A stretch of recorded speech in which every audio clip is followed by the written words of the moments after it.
Welcome to the Fight Night Daily podcast. We're here in Nottingham for something very, very special. I've been waiting for this one since it was announced. I know when Frank initially done his schedule of fights, I was like, Cacace versus Wood is a special one. They made weight, it happens. Listen, Motorpoint Arena, we've seen some great fights down the years. There, Carl Frampton when he beat Lucien Butte. The best one. You see the atmosphere there is going to be absolutely insane, and I think we're going to get that with Leigh Wood. Look, both guys coming into this one, 36 years of age, a must-win fight for both guys, really. Yeah. Cacace probably the fresher of the two, the guy that's got the momentum with him. Can't wait for this one. It's a real barnstormer because Leigh Wood performs with his back against the wall. Yeah. If we talk about recent fights with Leigh Wood, I think this was at the Motorpoint Arena as well when he beat Michael Conley. It was. He come from behind. Got knocked down in the first round. But he was hurt badly. Yeah. But what I would say was never lost heart, never lost. He's one of those guys that's got great spirit, keeps kicking on, and he's going to need that against Cacace, who I think is a guy that could build up an early lead, but you can't write Leigh off. It's a great fight. Yeah, it's a great fight. Leigh Wood, though, 19 months out the ring. Last time we saw him was October 2023 against Josh Warrington. Injuries, postponements, just hasn't fought. How big a problem is that come Saturday? I asked Ben Davison, his trainer, the same thing. He said, Ben said, look, in the gym he's been looking sensational, and you do that, but ring rust does play a massive part has to. at this stage of your career as well. Look, he's coming off that great win against Josh Warrington. Cacace beat Warrington as well, Cacace on points, but that 7th round KO against Warrington was a great win, and he was behind in that fight as well. But it shows that he still can compete at that level, but a 19-month layoff could be a deciding factor in this fight. When you said must win, and it's a hard question, but is it a case of the loser's done? At 36, I mean... It's a tough road back. It's a very tough road back, and I think that... there's always fights out there. Look, you can make fights, but in terms of the top-tier fights, those big fights, is that done? I think more so for Wood than Cacace. Yeah. Cacace only had that one defeat going back to 2017, Martin J. Ward, and you look at that and you see 7 fights later, he's knocking out Joe Cordina in Saudi Arabia. The kid has come on leaps and bounds. He's one of those guys that's matured later on in his career. He's got that opportunity and he's taken it. But for Leigh Wood, he's been around a long time, in a lot of hard fights, and you just feel at this level it's a must-win fight. Yeah, it should be a cracker, though. I love it as a main event. I think it's a good one. It's intriguing. Cacace, look, they both weighed in 129.8, I believe. On the night, Cacace is going to be considerably bigger. First time Wood's boxed at super feather as well, coming up. But I think that, I think they were both tight at the weight coming in here. But Cacace is the bigger of the two. He's the guy that's, been there historically through the career. You're looking at that and you're looking at the performances at super featherweight. It's a tough ask for Leigh Wood, but he does get that home advantage. But look, both guys look great on the scales. Yeah. We know what we're going to get with these two, isn't it? You know what I mean? You know exactly what it is. It might be a bit cagey at the start, but when it kicks off, it's gonna go. I was wondering whether or not the Belfast fans would travel.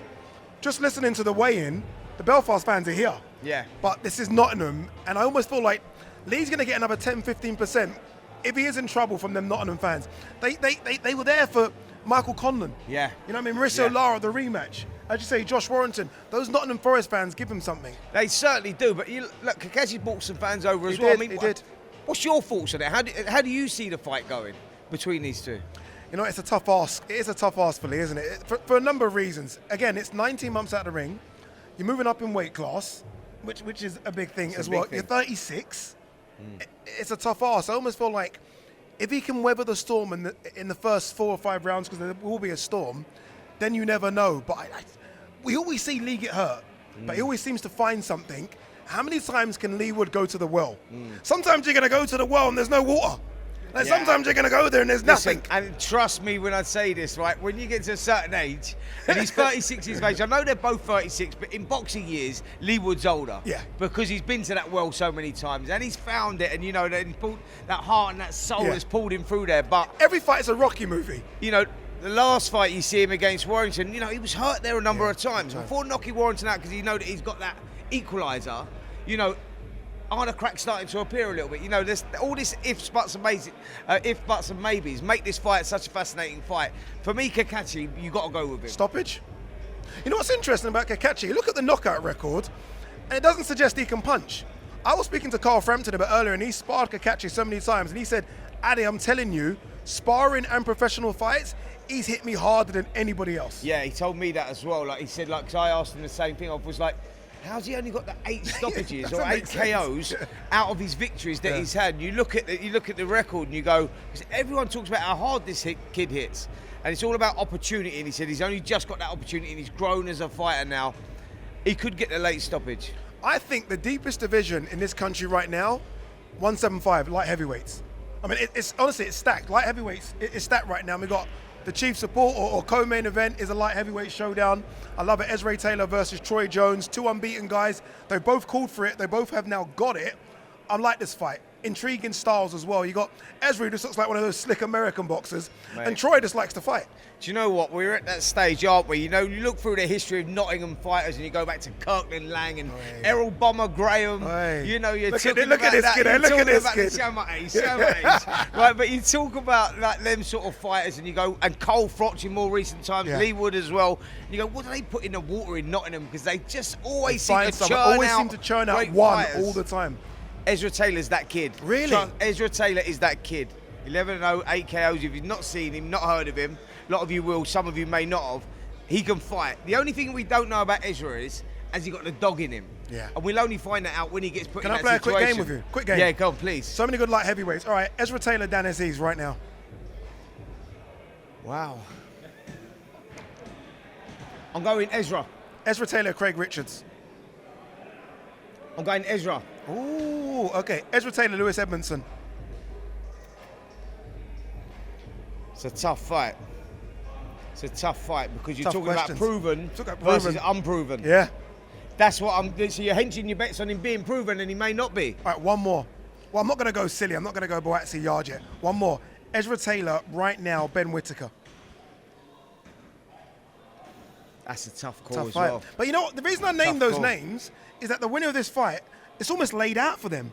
You've almost got a path of who you can fight next, haven't you, really? Mate, that is the path. I think for Ezra Taylor, you're looking at that, and you mentioned there Ben Whittaker, that's a fight that needs to be brewed because I think that they're 2 superstars of the game, and I think you need to let that season a little bit. Yeah. Sprinkle a little bit of seasoning on it. What kind of seasoning do you like? Little jerk so seasoning? I'm talking about little jerk. So little I curry would go, powder? What are you talking? All purpose? No, I'm going jerk, man. I'm going jerk. Are you talking salt and pepper? No. Forget that. Forget that. Can you just see the Caribbean? Yeah, sorry. Come on, mate. Come on, mate.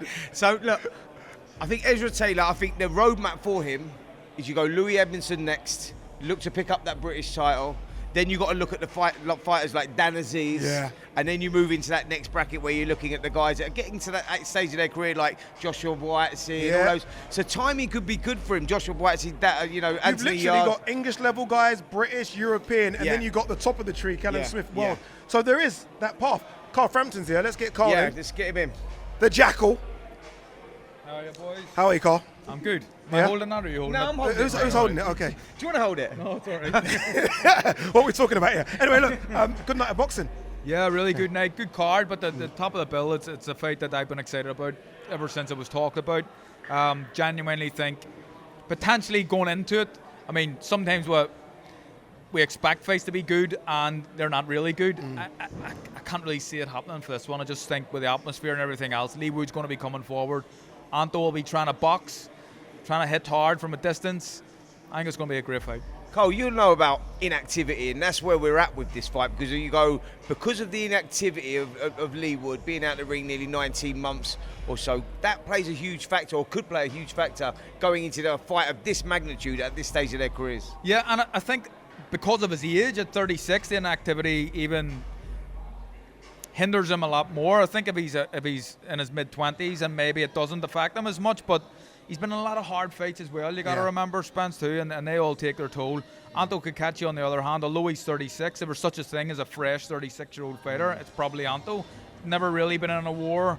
Had a lot of, there's years where he's fighting once a year and stuff. So I think in terms of freshness, Anto's fresh on him. But at Leigh's age and being out for 2 years, it may have an effect. We asked a question just before you came. How many times can Leigh Wood go to the well? He's done it in so many fights, hasn't he? You think of those fights against Conlon, against Mauricio Lara, against Josh Warrington. You always find something, but sometimes you're going to go there, Carl, and it's not there anymore. Yeah, and it could just happen overnight, and we'll see. We'll know what Leigh Wood's got left from this performance tomorrow night, and whether he wins or not, I want to see what his performance is like. Literally overnight it can happen, and you know about it. You know what I mean? If wear and tear on the body, and it can gradually happen, and can gradually creep up. But sometimes as well, you can go from a guy who's just beat Warrington his last fight to being a done fighter overnight. So we'll see tomorrow. I mean, I was saying that, like, if you compare these two, and they're both 36 years of age, they're both been world champions. I know Anto now is the IBO champion, but I'm saying that if you look at their careers, you go, he is the much fresher at 36. In terms of career-ending fights, this could be it for Leigh Wood because of the, you know, the hard wear and tear he's had over their career. I say, but it's not the end for Anto. If he loses this fight, there's still room to come back.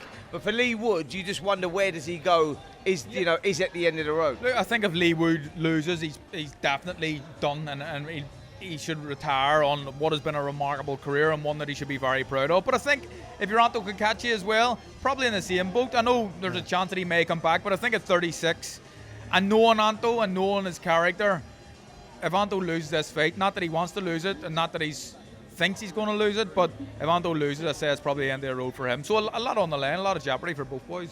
All right, that's Nottingham. A couple of weeks ago, Carl, you're building up to what I have said is one of the best fights I've ever seen. Chris Eubank Jr.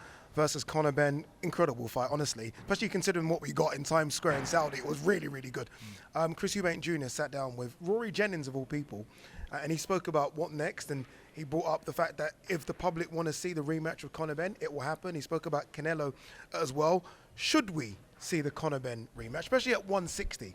Considering the rehydration cap they put in as well, is that a fight that, if you're Chris Eubank, you should be running to again? If you're Chris Eubank, I would say yes, because of his age, and because of, I mean, it's about money at this stage of your career.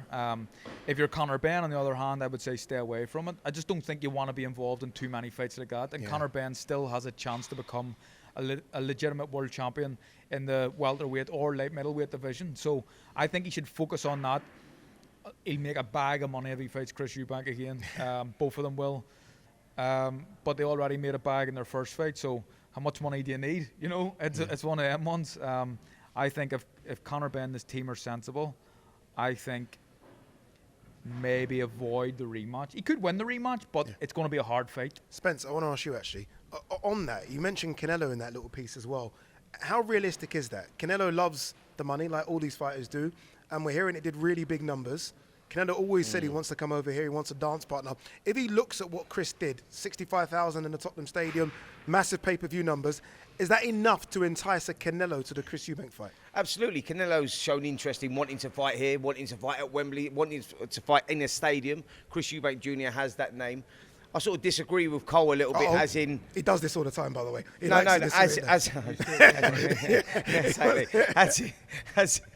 You're good. As in, I don't think he should ever fight again at 160. Right, when a fighter reaches a certain stage of his career, and as he's got older, he's been there since 2019, and we know that. But when you saw what he actually put his body through, because we all know, we all make struggles to make weights and everything else, but that was to the extreme. Is it the cap that's the problem, or the 160? No, making 160, because I think once you dehydrate the body like that, to rehydrate the body, you can't do it in 24 hours. Your body doesn't rehydrate properly. Like, you've got to get all the cushioning in and around the brain. It doesn't come back properly, and that's how injuries are caused. So I just think that at this stage of his career, at his age, cutting down to 160, which he clearly can't make anymore, I think cutting down to 160 is playing with fire. It's like you're rolling the dice with that. It's like you're going health over wealth, or what? That's where I'm at with it. I think focus now on 168. You've still got that big payday. You've still got that world title fight against Canelo. Chase that one, or one of the other champions. But we know money talks, don't we? Money talks, surely and he again gets a the big numbers. payday for that. Yeah, you're right, but it's so difficult seeing how that fight played out, and the interest, and how it kind of stretched beyond boxing fans and went to just normal sports fans. And if a fight plays out like that, it's hard to see it not happening again. My problem is, it's all right having a load of money in the bank, but if you don't know where the bank is, you've got a big problem, right? And that is what I'm saying, health over wealth. How much money do you need as well? You know what I mean? How much money do you need? Yeah. You know what I'm saying? Yeah, you're right. If it were to happen again, I mean, again, 65,000, you're talking a bigger stadium this time, aren't you? They do it in Wembley. 100%. Yeah. Absolutely. I think that, you know, like from a selfish point of view, I go, yeah, we want to see that again. But you're looking further into that and talking about the health and safety of fighters. Yeah. And like because of the temptation that's there and the money that's on the table, Chris may take that gamble again and do that. But I just don't like that fight. But in terms of the size, that's Wembley all day long. All right, finally, let's quickly wrap on this. Anthony Yarde fought on that card as well. Lyndon Arthur, not the best performance, if I'm honest with you. I didn't think Yarde boxed as well as I thought he could. There's a lot of talk now about a 5 versus 5, Queensbury versus Matchroom, and so much talk about Yarde versus Callum Smith. Do we like it? I was on the train for Callum Smith versus Benavidez. Yeah. I wanted that fight. Listen, I think that now for Yarde and Callum Smith, I think it's a great fight to make because it's a huge fight. It's big money there. Yarde doesn't look good. You don't want Yarde Boatsy anymore? We're done with that? I want to see Yarde and Boatsy still. Yeah, definitely. I mean, Callum Smith Boatsy was a great fight, so you can't write him off Boatsy on that one. It was a great close fight. So you know that little triangle of fighters there. I want to see those fights happening because Yarde hasn't looked particularly good against Serrametta. He didn't look particularly good either, and I think last time out he didn't look good. I mean, what's your thoughts on it, Carl? No, I mean, I think he's a great fighter, but I thought that Lyndon kind of threw it away the last time, and I think if he had kept doing what he was doing behind his jab and maybe not stay on the ropes as much as he did, he'd a better chance of winning that fight. But Anthony Yarde is a very good fighter, a very capable fighter, but Callum Smith, coming off that win against Boatsy, the experience he's got, the big fights he's been involved in, you would have to have him as a sizable favourite going into that fight. Good mix though, isn't it? Good little mix there. I like it. Callum Smith, Yarde, Boatsy. There could be more. There could be more. Who knows? Ezra Taylor could be in the mix in 12 to 18 months. Listen, Ben Whittaker. He's 30 years of age. They're not going to hold him back. This could be the launch pad for him now. He kicks on with this one, comes through this fight, and then like he's sort of told us the roadmap. He said actually, July 19th could be possibility for that British title. Louis Edmondson could be the one for the British title, and then he goes from there. Pretty good at this, isn't he? He's done well. He's transitioned well from a boxer to this, isn't he? Yeah, he's not bad at all. Loads more on talkSPORT's Boxing YouTube channel. Make sure you subscribe if you haven't. Leave a comment, share the video, do whatever you need to do to push it. And we're going to be here Saturday as well. The whole team, right? Yourself, Gareth, Adam Cattrall, John Rawlin. Yeah, absolutely. Live on talkSPORT across all the platforms from 9 p.m. There you go. Goodbye.